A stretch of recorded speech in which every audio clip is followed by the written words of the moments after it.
Okay.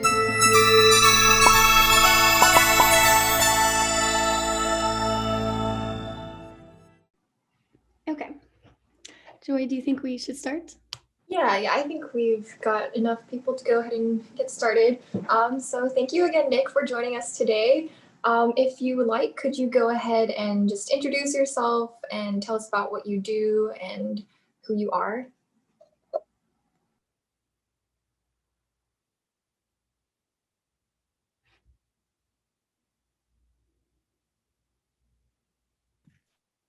Oh, can you all hear Nick? Yeah, I was gonna say the audio cut out for you, Nick. I don't know what's going on. I can't hear.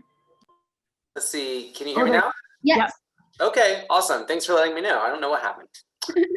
Well, starting over, my name is Nick Covault. It's good to be here today. Thank you all for having me. And my current job, how I spend most of my time, is I'm the director of a program called the Governor's School for the Arts. I know we have some alums of GSA on here today. But for those of you who don't know, the Governor's School for the Arts is the way I describe it is it's a youth empowerment program for young artists across the state of Kentucky. And our job is to empower the next generation of creative leadership from Kentucky. So one of the biggest ways we do that is a residential summer program that actually, starting in 2019, takes place on the campus of UK in the summer. So it's really kind of cool to see like some Holmes Hall rooms behind you all, because I'm having like flashbacks to being in the residential hall. But yeah, that's who I am in a nutshell. I am more than just the director of GSA, but I'm also, I have a background as a musician, a vocal musician, and I have a 20-year-old cat. Her name is Maya. She might join me at some point. And I like plants, as you can see behind me. So yeah, that's me in a nutshell. That is a good nutshell. All right. Our next question would be, as a child, what was your dream job? So I had a lot of dream jobs as a child. I never really set my mind on one. Apparently, when I was very young, while going to see the Nutcracker, actually, I told my aunt that I really wanted to be a chef. So that was I think the first dream job I had, and that's still actually kind of like a secret dream job in adulthood. I was actually really interested in like working at my church growing up. Like I think I briefly thought I wanted to be a priest. Yeah, so that was a chapter. And then I went like hardcore into meteorology of all things. I wanted to be a meteorologist and like a news weather person so badly. I'm still like really into weather. I think it's very interesting. I think like that part of science, the natural science, is really cool. But this is kind of embarrassing, but maybe not. I would like write fan mail to the meteorologists at like my local news stations, and they actually let me come visit the studio and like get to know their career a little bit. So I was really into that for a while. And then eventually, I think after that is when I really got into the arts, and I wanted to be an opera singer. And really, that was my career goal until college, and I kind of decided that I wanted to go more into the arts administration side of things for a few reasons. But yeah, that's my journey of dream jobs throughout my childhood. So speaking of college, what's your background and educational experience? Sure. So I decided to come to the University of Kentucky. I'm also a UK alum. And I really shopped around a lot, but obviously I don't have to preach to you all about how great of a place UK is, but it was like the perfect mix for me of within the College of Fine Arts. It seemed like a tight enough family that I was going to be able to have like a core group of friends and, you know, maybe like bump into my friends naturally walking around campus, but it was big enough that not everyone was going to know my business. I liked the idea of, you know, always having new people to meet. Also for me, it was like just far away enough from home where I felt like I had some distance, but I could get home quickly if I needed to. So when I came to UK, I was a vocal music performance major and really on that performance track. And about, I think, only a semester or two in, I was starting to question if like the lifestyle of a full-time performer was something that I was really interested in. I knew it was the right thing for a lot of people, but I wasn't sure if it was for me. And my advisor at the time asked if I knew about the arts administration program, and I did not. I didn't know what arts administration was really. So I started double majoring in arts admin and vocal music performance. And I kind of figured I would always drop one of those majors, but I really was in love with both of them. And specifically, I was in love with the way that they spoke to each other. Like I thought kind of the confluence of those degrees and how, arts administration supports performance, but like arts administration wouldn't exist without, performance and art. So I realized that I just wanted to be the person that had both of those areas of knowledge. So I eventually, it took me 5 years, but I eventually got both degrees. And the arts administration program, are any of you in the arts admin program? Yeah, involved with the arts admin program, some of you, cool. It was very different when I was there. It was still super awesome. But you all, I think, are getting even like a more like amazing, like souped up arts admin program than I was when I was there. So I'm a huge fan of the arts admin program and Dr. Shane and all of her work.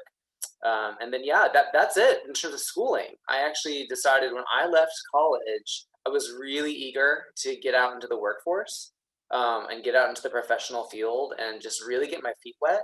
A lot of people were looking at going straight to grad school, which I think is, the right choice for many people.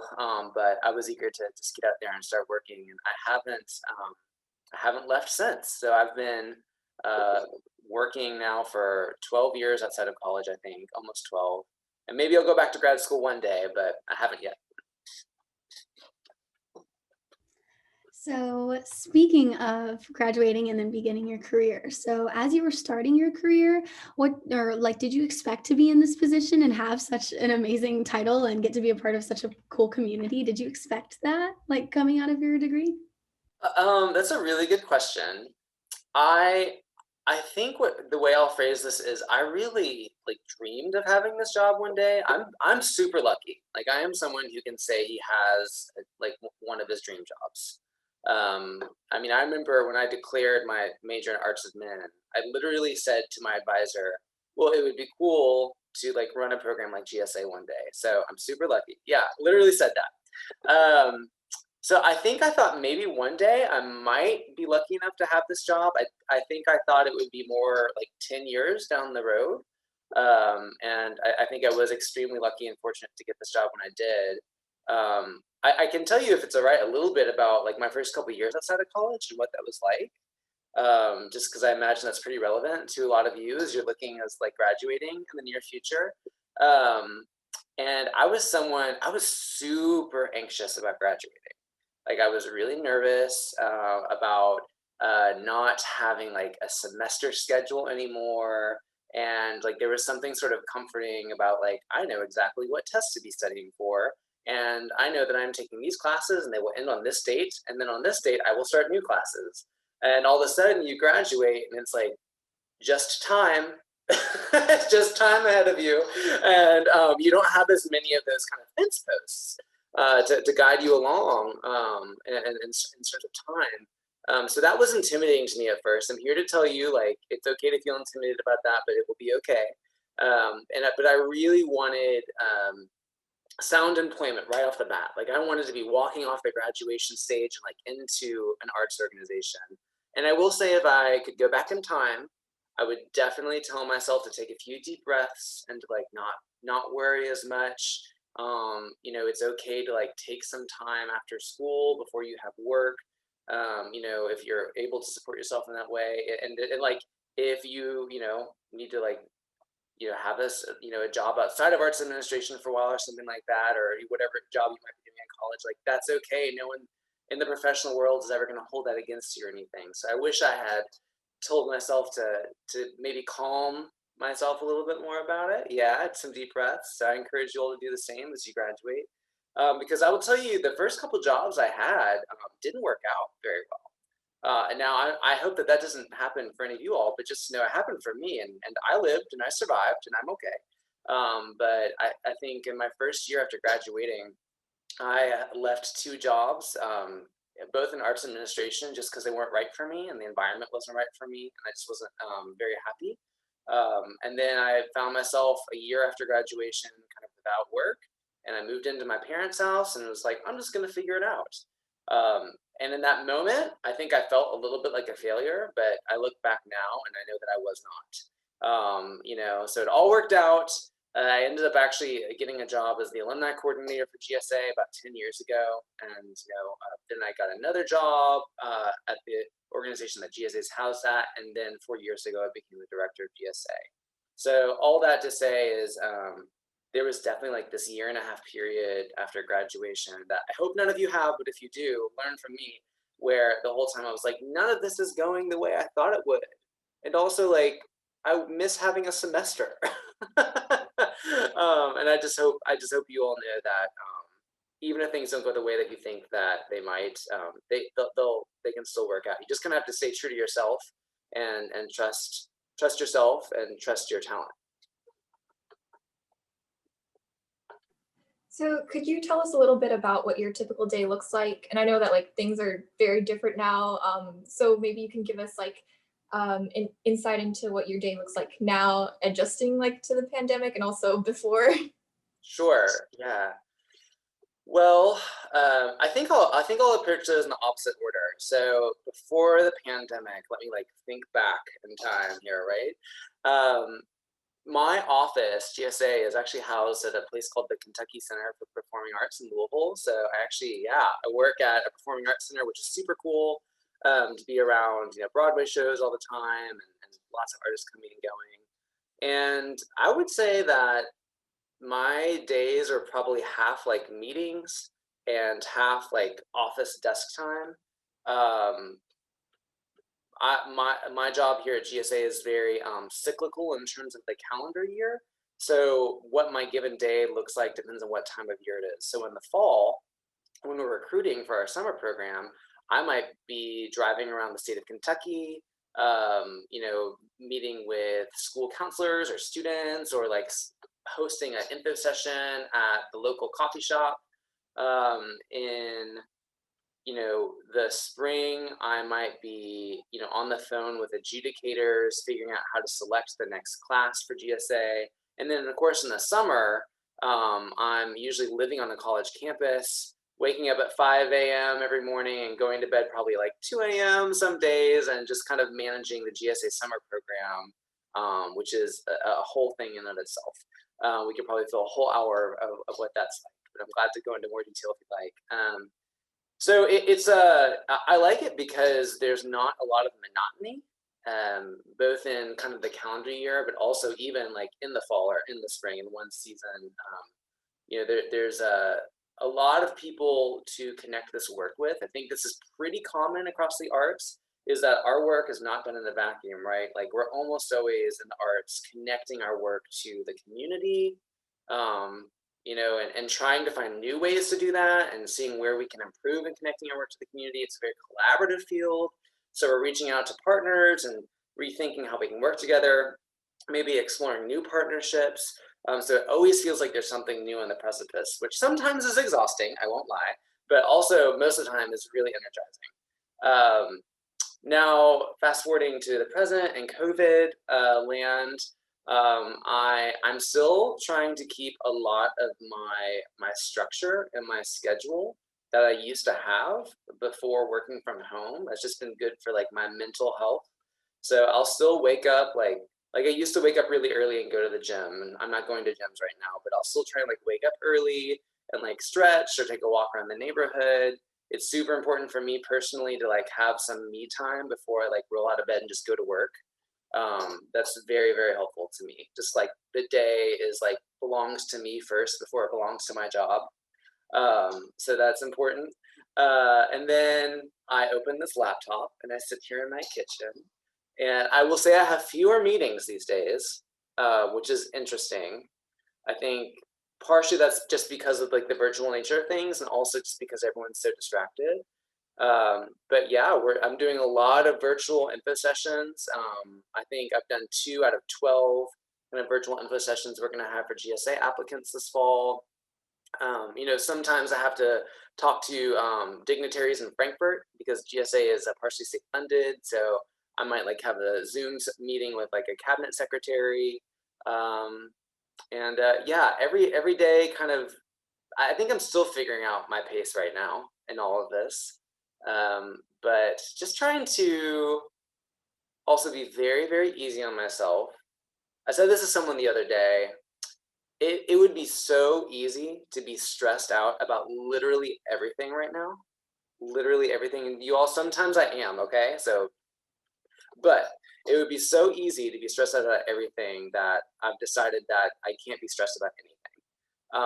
And that because it won't accomplish anything. It really won't. It'll only make things worse. So I spend a lot of the day just trying to calmly move on to figure out what's in front of me and take it one step at a time. And guess what? If I need to like get up and take a walk around the block, I do. I have really found more.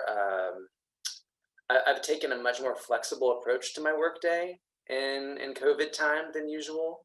Um, and I think that that's important. So like today I had an errand to run and it was kind of stressing me out to think about doing it tonight at 7. And I was like, well, I have a break at 1. I'm gonna go to the grocery store, gonna put on my mask and go to the grocery store because it's gonna make me feel better and like I'll get my work done. It's okay. So yeah, still figuring out what it's like day to day right now, but I think that's a general overview. Yeah, thank you for being so candid about that. It's really important, I think, that us as young students see our role models or people we look up to or people in our future, like as like aspiration position, like see the reality of what it's like to go through those types of things as well. It really helps us feel like we're not alone or like this is not futile. Like as much as it is a struggle, it is so worth it in the end. Yeah. So speaking to the young kids, speaking to the freshmen, speaking to the new peeps, what is one piece of advice that you would give to a young artist from your past experiences? Yeah, I'm probably gonna think of a few things, and it's not just one. Sorry. Um, so I think one of the most important things, pieces of advice I could give is to definitely like work hard, right, and like plant seeds for your future, and like set yourself in directions you want to go in rather, but also be very open to like the universe's role in shaping your future. Um, you do not you do not have to have every single step of your future planned out.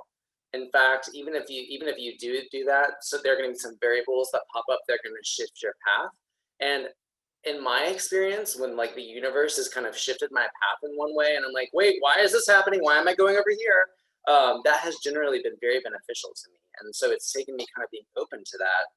I'm like, oh, like maybe like serendipity is playing a role here, and I should really think about listening to that. So that's kind of like a weird amorphous stuff, I know, but I say all of that to suggest that your path is certainly a lot of it's in your control, but some of it's not, and like I think that that can be a beautiful thing. So be open to that. Um, don't, like I said earlier, don't feel like you have to walk off the graduation stage into a job. I mean, finances are one thing, right? So, you know what's right for you there. But know that the field of arts admin, which is, what I can speak to best, will be waiting for you if and when you decide to go in that direction. When you do apply for, and I'm thinking about this from the arts point of view too, when you do like apply for work as an artist or an arts administrator, I think you all know, of course, you put your best foot forward, like show the value that you have, show what you know and what you can bring to the organization. But I think it's equally as important, sometimes more important, to show what you're curious about and how you want to grow it in the place that you are applying for, or that you're putting your foot in the door for. Because I'm someone who hires a lot of people all year long for various jobs, and I'm also very lucky that a lot of the people who I interview are very qualified. They're very intelligent. They know how to interview well, and what will very often set someone apart for me is when I realize, like, oh, but that person said that they're really curious to grow in areas XYZ, or grow this skill, or learn this, or they're really curious about this part of their future. And that's exciting to me because it shows, one, that they're kind of like bought into like learning more, and two, that they, are considering how to have like a path, at the place that they work in, and that also I can offer them something. Um, you know, it doesn't make me feel great to think like this person's going to work here and like know everything about it and be super bored in like day 2. So I think, be very self-aware of where you have room to grow and what you're interested in learning about. And also be very aware that you'll never like check off all those boxes and no longer have something to learn. So I am, I'm 34 years old. I, have this dream job, right? And I have never felt like I know less and that I have more to learn. I know a lot. I'm not like trying to, throw myself like, be self-deprecating or anything. And what I just said is a good thing. Like it excites me, right? Like it gives me more investment in my work. But be very, very open to the fact that you'll constantly be learning. The second you think you know something, someone will prove you wrong. Uh, and again, that's a good thing. And then also, I don't know if this is an elephant in the room or not, because I actually love to know how you all feel about this, but I'm putting myself in your shoes. And, I work at a performing arts center and like the stages are super dark right now. And if you like Google, arts industry, it's going to probably take you a while to find like a happy headline right now. So I would imagine that maybe it's kind of a stressful time to think about going into the arts professionally. Is that true for some of you? Maybe a little bit, maybe not. And I'll just say this, in case anyone needs to hear it today. Like the arts are going to get through this. The arts are still alive right now. Actually, the arts are super alive at UK. I know you all are doing some amazing, amazing stuff. So actually, you all are inspiring a lot of us at the places where our stages are kind of dark right now. And I went into the workforce in 2008 or 9, and we were really just seeing kind of the fallout from the Great Recession that hit in 2007. And I remember the morning of my graduation ceremony, I woke up and read the news, and the headline was that the job market had just dipped the worst it had been since 1973. And I remember thinking like, oh, great, awesome, here we go. So I'm not saying I know what it's like to be in your all shoes during a pandemic in college. I can't imagine. But maybe there are some parallels there of like, wow, like this is a really challenging time to be going to this field.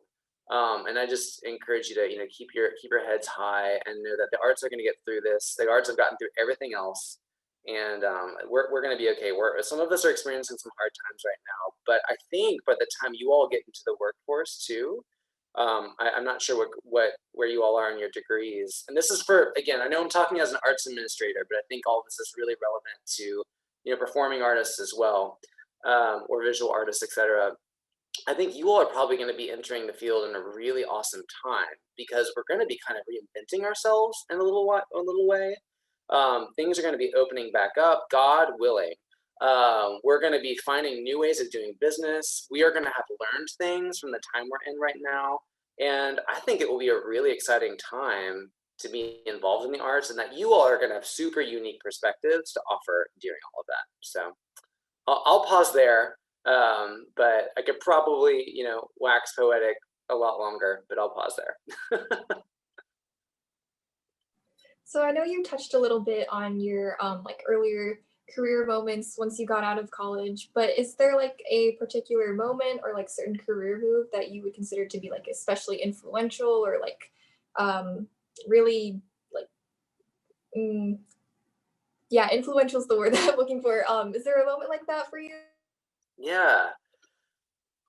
Well, I'll talk a little bit about the job I had before this one and then kind of my transition into this job. So um, I've sort of like jumped back and forth between two parts of arts administration when I think about my career path. So it actually goes back to when I was interning in college for my arts admin program. So I interned for GSA for 3 summers. It like literally cannot get rid of me. And then after those 3 summers, I wanted to intern in an arts environment that was very different. So I actually went to an opera company in upstate New York called Glimmerglass Opera, which, by the way, who knows what their future seasons are going to look like, but Glimmerglass Opera, paid internships, super awesome, upstate New York, beautiful part of the country, check it out. And that was, an operating theater.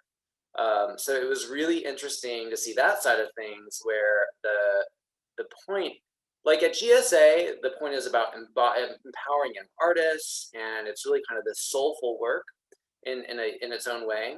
And then at Glimmer Glass Opera, it's really more about like getting these shows up on the stage, which is very soulful work, but is maybe a little bit less like touchy-feely than like working with young artists, to use a poor phrase. So then I ended up at GSA as an alumni coordinator, and then while I was at the Kentucky Center, a job opened up in arts, basically the artist booking department, called programming. And because of my work at Glimmer Glass, I was sort of uniquely qualified for that. So I went over and became the programming manager at the Kentucky Center, where I worked a lot with like booking the artists and then taking care of them while they were in Louisville. So a lot of these were touring artists. They were there for like 24 to 72 hours. And then my niche was sort of the fine arts side of things. I actually worked a lot with dance companies specifically, and then focused on designing artist residencies. So while the artists were in town, even if it was just for a day, like how can we get them out of the theater into schools, or can we do some post-show talks, things like that. Super cool work.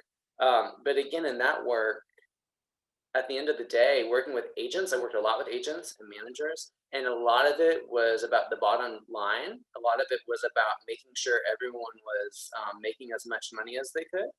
And it was very more business oriented like that, which I don't want to demonize that at all, because at the end of the day, it was, everyone was trying to make as much money as they could, and those people trying to make the money were artists. So yay, good. They should. But it was, much more based in kind of transaction, right? It was a little more transactional, which challenged me a lot, but in good ways. So I think learning more about that transactional side, that more businessy side of things, really helps prepare me for this job too, just because I do have to exist in this spaces a lot in this position. So, in terms of a pivotal moment, I'll say applying for this role of GSA director was maybe that moment for me, because this position opened up when I didn't really expect it to. I knew the previous director very well. She's an amazing woman named Carrie Knapp. And I figured that she was going to be in this role for longer, but the time was right for her, and she transitioned. And my first thought was like, too bad. Like, I'll have to wait 10 years for my turn. And then some folks in my life encouraged me to apply. And this is I think another great lesson too. Applying for a job does not mean you're accepting it. Applying for a job means you are open to learning more about it, and that you are communicating to that company or that that organization, hi, I think I might be interested in this, and I might be a good fit. Want to chat more? It's like sort of like saying, it's kind of like asking someone out, frankly. Sorry for the comparison, but it's kind of like, saying like, if you want to go on a first date. So so that's how I approached it. I was like, you know what, let me just learn more. And after the first interview, I was like, uh-oh, I think I might really want to do this. And then after the second interview, I was like, I am the perfect person for this. They must hire me. They'll be crazy if they don't. And so, I'll be super, super transparent with you all. When I got this job, there was a little voice in the back of my head that was like, you got this about 5 or 6 years sooner than you were ready for it. So what are you going to do about that? And, that you got to, kind of keep those voices in check, kind of keep them in check. But, and I said, great, well, let me just make a list of the things that I feel like I need to improve in to really feel comfortable in this job. And I just focused on those, right? This is something that you are all doing all the time. All of us are. We're all always learning and improving ourselves. So I would say, very long-winded answer to your question, Joy. I would say that moment was really pivotal for me, because it made me realize, like, oh, maybe I'm, for two reasons. Maybe I'm capable of more than I think I am. And two, all those moments of like suffering through like transactional conversations with agents, I was like, oh, that helps prepare me for this job in a way that I wouldn't have ever been prepared for otherwise. Thank you for that. That was such a profound answer, some serious life applications for that answer. So thank you for that. My next question is kind of a little bit on a different track. But it is, what role does an artist like yourself play in our society? Because I know our society is looking a little different and could look very different in the near future, depending on some things. But what role would you say that you play, and what are the things you get to give? I love this question because it centers the word artist in it. And again, just to speak to the arts administrators in the Zoom room, um, I love this question too because I think often people look at me and they think of me and an artist as two separate people, but like I am an artist. I define myself as an artist, and I think it's so important to remember that like arts administrators are artists too. And I consider my work an act of creation, like a creative act. I really am taking like materials and a blank canvas and creating something out of nothing and connecting it to people, which to me, if that's not the creative process, I don't know what is, right? So to answer that question more directly, I think connection is the biggest thing. I think artists are about connection. And maybe that's like connecting people to each other. Maybe it's about connecting someone to something inside of themselves that they needed to be connected to. Maybe it's about like connecting you as an artist to them as an audience. But whatever that is, it's connection. And I view, my work, whether it's connecting students at GSA or like connecting GSA to the state of Kentucky or connecting like mentors to students, like there is always connection at the heart of it. And that is synonymous with art and the creative process to me. So I think connection, I think empathy is a huge one.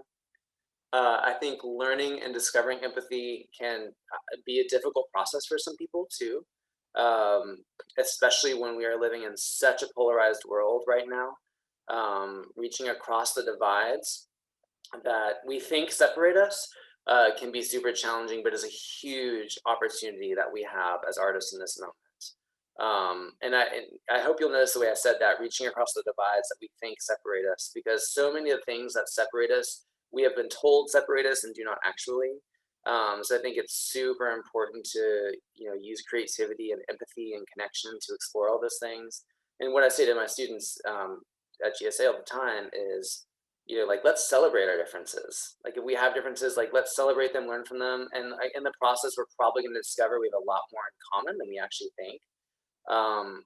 So I think that's an important role that we as artists play, and I hope that I play. And then I'll just point out that I think the process I just described is also a process of healing. So I think that we play a really important role in healing the world.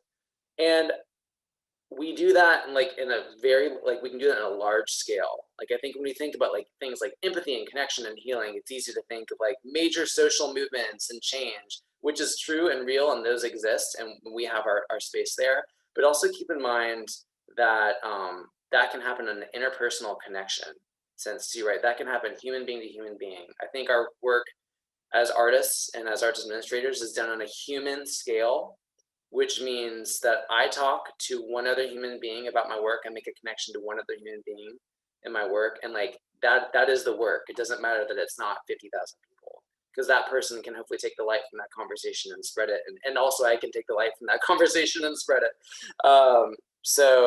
Yeah, I think just being humans and connecting with each other through empathy and healing, whether that's one-on-one or out in the streets, socially distanced with our masks on,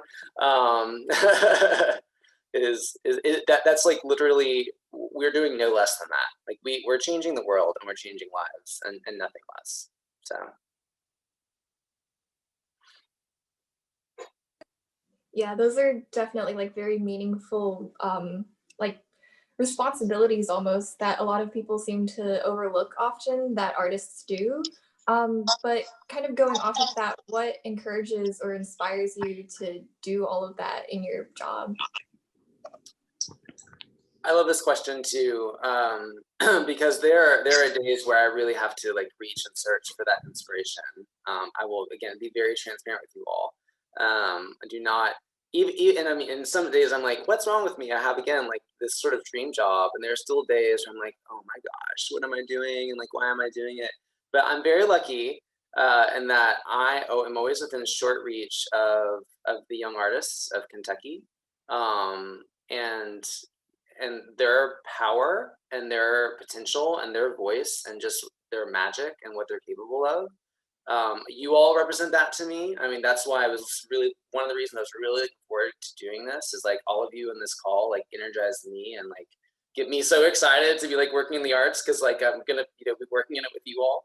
Um, and so I think just the power and potential that of others, but I think even more so the power and potential of what we can all accomplish when we work together is really what inspires me. So that's like I could never have a job where I'm not connecting with other people and learning about what's important to them and thinking like, okay, cool, how can we work together on that? And like, how can I kind of like lift that up and help you out? I mean, I'm actually kind of a little bit of an introvert, so I don't mean to suggest that like that's only an extrovert thing. But I think, yeah, what inspires me is just, connecting with others and seeing what we can make because we're working together that neither of us could create by ourselves. We love those connections. That's, I think, what really drives and empowers art in general, just the ability to connect with other people on levels that a lot of other material things in the world can't do. Like, I know that I feel more connected to my peers whenever I sing in front of them, because I feel like my emotional vulnerability is on full display for them. So, in that same vein, thinking about the future, thinking about where we're headed and where you were headed. What would you like to do next? What are your current goals? I know things are different right now, but Yeah. even in COVID times, what are your current goals, or even outside of that? That's a great question. And I'm going to get to that question in just a moment. But Sierra, you just said something that kind of spawned something else for me. You talked about like singing in front of your friends and how that's a way to connect with them. And I think that was one difficult thing for me leaving college is that all of a sudden, a lot of the people that I was working around, like I didn't also have choir with them. Yeah, I know, it's okay. Don't worry, it's gonna be You're okay. terrifying me. No, it's gonna be okay. Um, or it's just a change. Or like I didn't see them in the theater production last semester or something.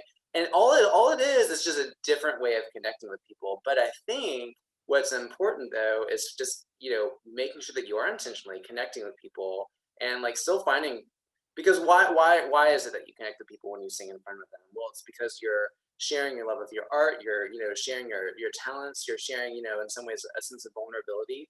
And so then I realized like, oh, I just have to like find new ways to do those objectives, those things. So anyway, I just wanted to make that point because there was a moment when I left school where I was like, how am I gonna enjoy this if I'm not also kind of like living on a campus with these people and doing all these things? And there are ways. You just kind of have to forge new paths towards it. So anyway, that was that tangent. So my goals and for the future, one, I just really want to make GSA 2021 happen. There are some days where that feels like such a huge task, and I don't know what it's going to look like. But Emily Elkins is an amazing partner in making that happen. I'm so glad to get to work with Emily and making GSA happen. She is so amazing. Oh my gosh, let's just take a moment to like celebrate Emily Elkins and how amazing she is. She is, oh goodness gracious, just she's put up with a lot for me, you guys. But I'm really excited to make GSA 2021 happen and figure out what that looks like. So really wanted to happen in person. Um, looking at my career beyond GSA, which is very difficult to think about, but one day it will happen. I'm really interested in things like cultural diplomacy, really interests me. Like using the arts and culture to, again, connect people and like learn about each other's cultures. Like I've always kind of had a dream of like working for the State Department, maybe, and like working as a cultural attaché at an embassy or something like that. I think that'd be really cool to go in that direction. I'm also interested in like public policy, education policy. I think there are more things going right with like teachers and students than we probably give ourselves credit for. But I see a lot of issues with the educational system that, and arts education specifically, that a lot of people are doing great work on. So I don't mean to suggest that I'll show up and like have all the answers and fix it. But I'd really maybe be interested in getting involved in kind of this field from a more policy, big picture level, and explore it from there. So I could definitely see myself going back to grad school at some point. I think I might be like a 40-year-old grad student one day, and I'm cool with that. Yeah, I don't know. It's kind of, I'm still figuring that out. It's kind of crazy thinking about like what's next, you know? So who knows? We'll see. Stay tuned. Well, thank you so much. Sorry, Joy, I felt like you were about to say something. I apologize for butting in, but that was our last question that we have as peer mentors to ask you. But we're going to open the floor up to some questions from all of the other sweet people in here. If you have any questions, feel free to just unmute yourself and go ahead. And if you interrupt, just be like, I'm so sorry. Because if you don't have any questions, I have like a handful. Oh, I have a question. Hi, I'm Polly, and I'm an arts administration major with a theater minor. And right now, one of my goals is, well, I kind of want to be a museum curator, but I'm not sure if I'm going to get my art history doctorate yet. But I'm interested in getting my MBA because I'm hoping to work more on the business side of the arts. And I noticed in your bio that you were one of the programming and community engagement managers for the Kentucky Center. And I was just going to see if you would splurge a little bit about that. Sure. Just like talk about that position and what it was like. Yeah. So that was the position. I kind of referenced it a little bit earlier, where I was in for the Kentucky Center for Performing Arts, which, for those of you who might not know, it's a performing arts center in Louisville. Manage, I think, 3 venues and I want to say 6 theaters. My job in that position was I was in the department that booked touring artists to come through those theaters. So, I was working in augmentation of like the Louisville Ballet, the Louisville Orchestra, the Broadway series. Like they were all doing their thing, and then my department was to sort of like augment that and say, great, what else can we get in there? So we did, and it was a range of programming. So it was everything from comedians to rock shows to like soul bands, to like indie rock shows, to dance companies, to the Israeli Philharmonic. So it was always something different. In my department, we would work with agents, often based out of New York, not always, to negotiate contracts and what the artists were going to be paid, how we were going to pay them. Were we going to cover their hotel? Were they going to cover their hotel? And then we would actually like make all the arrangements for those artists, their flights, their hotel stays, their catering. I would very often go to the airport and like pick up like pentatonics and put them in my like Prius and then like drive them to their hotel, and then be backstage during the whole show, basically making sure that they were well taken care of and felt comfortable. And then the other side of that was connecting them out to the community. So if we had time and if the contract called for it, we would maybe take a dance company to a local school to do a dance workshop, or maybe we would have like maybe there was a show coming in that dealt with issues around like food security. So we would maybe have a community conversation around that. One time, do you all know who Joan Rivers is? Joan Rivers is great. This amazing comedian. She passed away a few years ago. She's a little adult side of comedy, so just beware if you Google her after this. We had Joan Rivers before she, like 3 months before she passed away, come in, and like we literally just booked a drag queen to like be in the lobby of the theater, like greeting people, because we thought that would be fun. And like in the spirit of Joan Rivers. So like sometimes I was like booking drag queens, okay? So it was a really ran the gamut of things. Speaking to, Holly, your path, and which I love, like this great, I feel like constellation of like arts admin, theater minor, museum curator, MBA. It sounds like you're really thinking of like a very holistic and like well-rounded approach to your career, which I think is really awesome. I'll say this as a blanket statement to everyone. There's no one right way into arts administration. There's no one right collection of degrees or jobs. Everyone gets into it differently. There are some people in arts administration who didn't have a job in the arts before their job now. So, Holly, I think an MBA will definitely serve you well in a lot of the, directions you may want to go in. Having that level of like real like business acumen can be really helpful in terms of like knowing like things about financials. It can really help an employer you convince an employer that like you are going to be able to like run a a tight ship and understand budgets and things like that. So I think that's awesome. And being a museum curator, that's a really cool position. I love that. I love that field, that direction. Does that answer your question? Yes, that does. I'm still kind of toying around like which side I definitely want to get into, but I know I want to definitely have like enough education to fully prepare me for my jobs, and just kind of hearing like what you did just kind of like, oh, that could be something I could be interested in along the lines. So thank you so much for answering that. Yeah, and I salute your kind of interest in like a lot of different directions.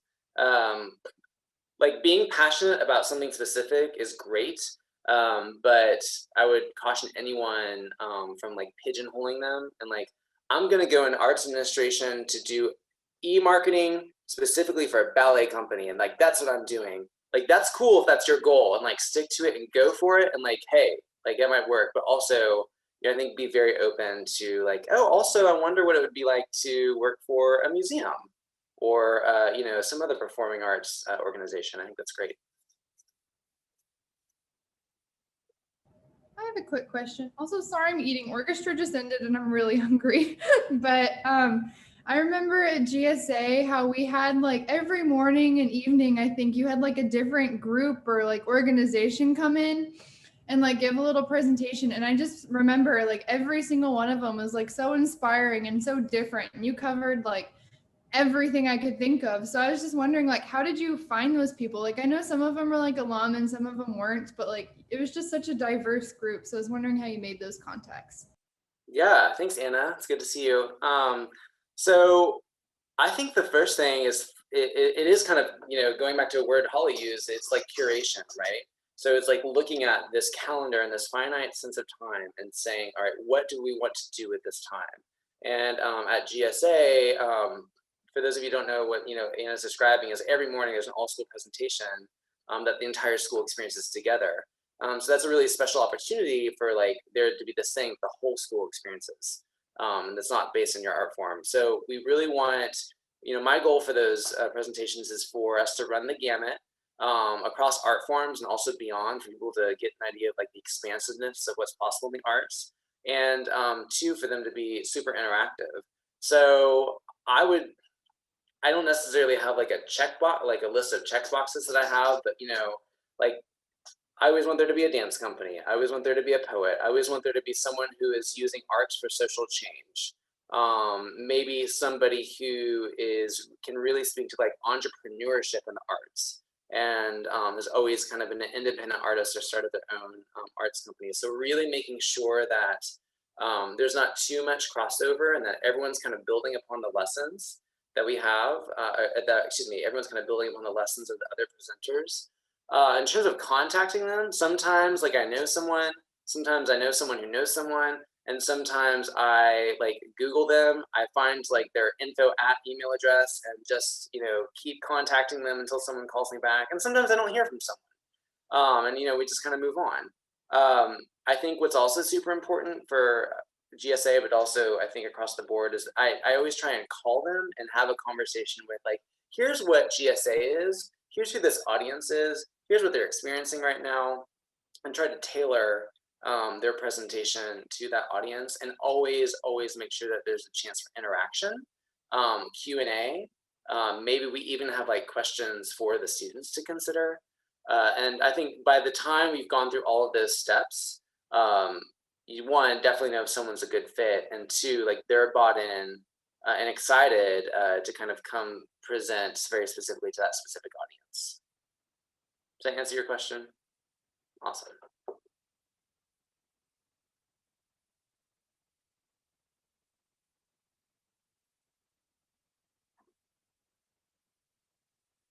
I have a question.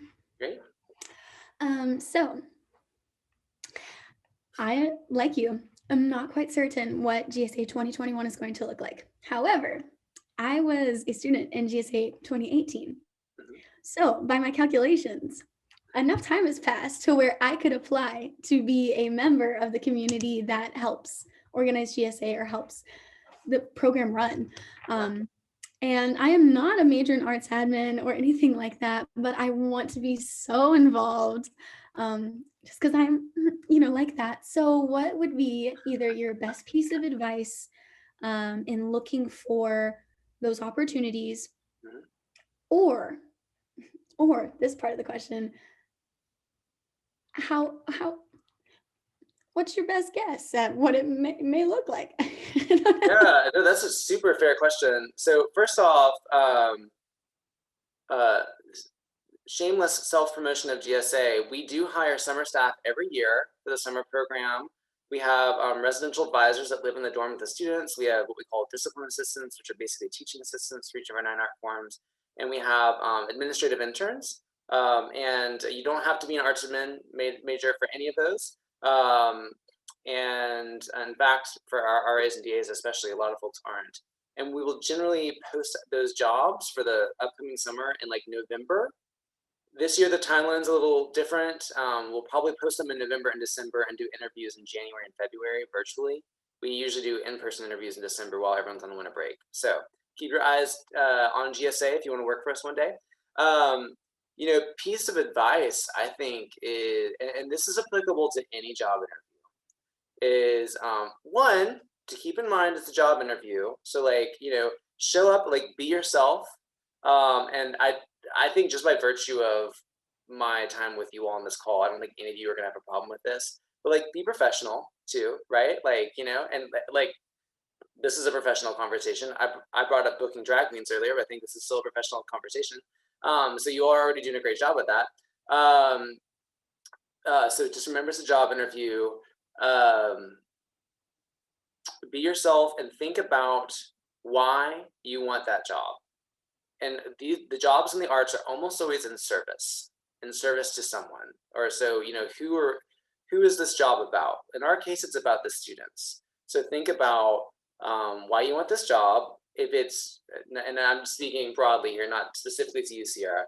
If it's not because you want to help empower the next generation of creative leaders in Kentucky, maybe, reflect on that. And maybe it's not the right job for you, but if you're really passionate about, in our case, supporting these students towards a great experience, then why is that? And be prepared to talk about that, because talking about your skill set and your personality is super important and super helpful, but is not going to go very far if you can't also talk about why you want this position, and if that answer isn't connected to the mission of the work. The mission of the work. So connect everything you do to the mission of the work. Also, a tip that someone gave me when I applied for this job that's super helpful: read the job description, look for verbs and adjectives in that job description, and then use those verbs and those adjectives when you talk about yourself in that job. Yes, super helpful. That's in your written and your verbal materials. One of the best tips someone ever gave me. I was 30 years old when I learned that, so do that. What is GSA 2021 going to look like? My dream come true is that we all wake up tomorrow and COVID is magically gone and it's normal. I don't think that's probably going to happen. My hope is that we're in a place where we can convene in person. I think, I don't want to say worst case scenario, but I think it's very possible that when we convene in person, the program will have to look very different than it has in the past. We'll probably have a lot of mask wearing, social distancing. You all right now know more about what it's like to be in an arts learning environment during COVID than I do.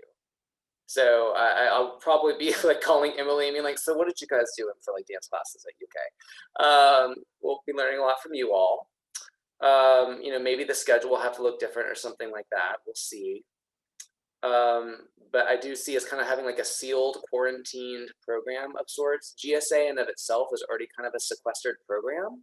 So it's arguably not going to be too difficult for us to just kind of quarantine all 250 of us at once.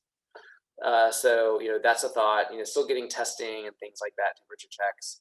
And then worst case scenario, we have to go fully virtual. We did that this past summer. So this past summer, GSA, a residential summer program, went fully virtual, which I would have told you 9 months ago was impossible. as director of this program, I would have told you I would have rather quit than do a virtual program. But then it came up and we realized, well, we can't let these kids down. They deserve this program. And I learned to think bolder and think bigger because no one was more prepared for that challenge than a bunch of artists. So you all know this now. I'm preaching to the choir. You know, human connection, community building, learning, it is possible on virtual platforms, especially when we put our hearts and our minds into it. So, you know, if we have to go fully virtual, I know that it will be a meaningful, powerful experience. So still figuring out what it's going to look like, but no matter what, I am just so confident that it's going to be great. And that's because these students are great. It's because they're amazing. So if we can just create wherever we are, we're in person, if we're virtual, if we're all having to like stand 6 feet apart in masks, if we can just create an environment where people feel comfortable being themselves and learning and like trusting each other and building community, then it's going to be fine. And we can do that.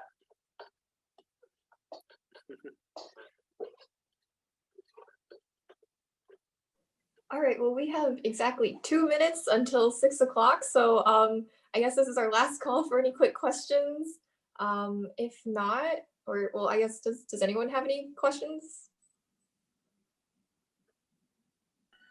I will say that once job applications come up for Nick and his team, he always sends them to me so that we'll go on the Canvas page so you all can have the link to apply if you would like to apply.